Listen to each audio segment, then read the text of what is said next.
than bilateral surgery.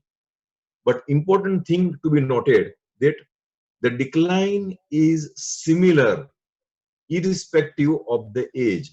If it is a young patient, there is a sharp decline. Older patient, sharp decline. No, the decline is same in post endometrioma surgery. The rate of decline is same. That is to be understood. So this is another paper which says that significant damage to the ovarian reserve, up to 40% fall in serum AMH level after cystectomy, endometrioma surgery. While operating on endometrioma surgery, you must understand that close to the hilus, if you remove those ovarian tissue surgically, mostly it consists of the tissue which contains the primordial, primary, and secondary follicle in 69% of the cases. That's how the combined approach should be adapted when you are operating on endometrioma. So this is mentioned when you can start surgically resecting the endometrioma, but when you are reaching near the hilus, you should abandon the surgical cutting, but then you should vaporize those hilar tissue so that there is less destruction and less removal of the normal tissue along with the endometriuma, because this hilar tissue has densely contains the follicles. This again shows the superiority of the combined technique in case of the endometrioma. At the end of the 6 month, the combined technique, the ovarian volume is same like before, without endometriosis and without endometrioma and with endometrioma.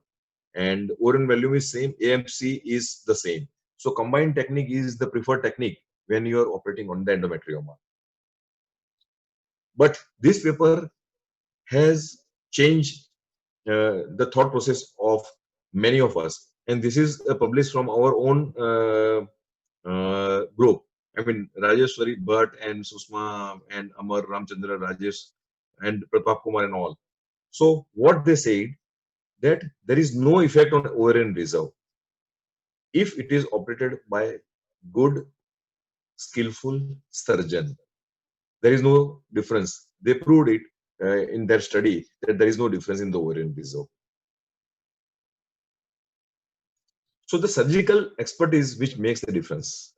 The more the skillful surgeon, minimum damage to the normal ovarian tissue, minimum affection of AMH, and minimum effect on the IVF results. So if the endometriomas are large, more than 5 centimeter, then there is a different technique. Two-step technique should be performed, two-stage procedure, but it requires counseling. So in first stage, the drainage by wide opening and rinsing adhesiolysis and freely mobilizing the ovary and taking biopsy to rule out malignancy, and then vaporization of the peritoneal lesion with the bipolar or laser, whatever you are having.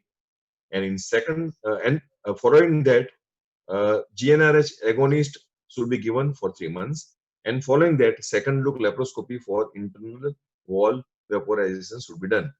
So by doing this, the results are much better, and the compromise on the ovarian reserve is negligible. So on the whole, what is the effect of ovarian surgery in the IVF result? If there is a previous ovarian surgery, there is that results in longer stimulation, higher FSH requirement, decreased oocyte number, but there is no difference in the fertilization pregnancy outcome in subsequent ART cycle. But surgical management of endometrioma does not significantly increase the IVF pregnancy rate and ovarian response to the stimulation compared to no surgery. So to improvise the IVF result, if it is not indicated, operating on endometrioma is not required. It doesn't increase the IVF pregnancy rate and ovarian response to the stimulation. So you should not operate if that on the patient of endometrioma unless it is indicated by large size or symptomatic endometrioma, or there is a logistic problem. You cannot reach the follicular pool and endometrioma is coming in the way. Uh, if you're not tired, we can discuss the last part, that is a deep endometriosis. Deep endometriosis is very interesting. Why? Because it has been abused too much.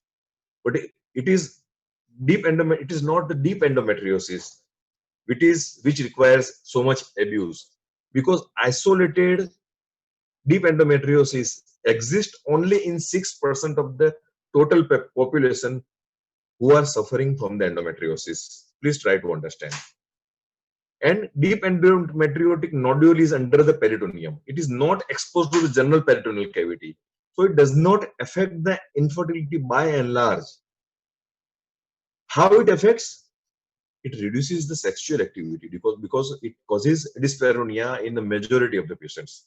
So the sexual activity, sexual frequency is affected, and by that it reduces the chances of pregnancy and increases the infertility rate if it is an isolated deep endometriosis.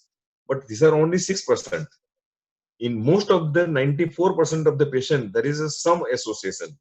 The superficial implants are associated in 61%, adhesions in 74%, and endometriomas in 50%, and chances of adenomyosis is 3 times higher in deep endometriosis.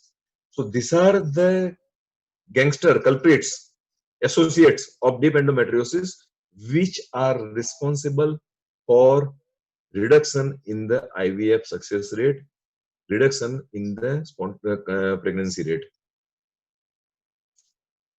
So what to do? If there is a deep endometriosis, you should go for direct IVF, or IVF should be done following the surgery. So if you go for direct IVF, the pregnancy rate noted is 24%. And if you do IVF after surgery, the pregnancy rate noted is 41%.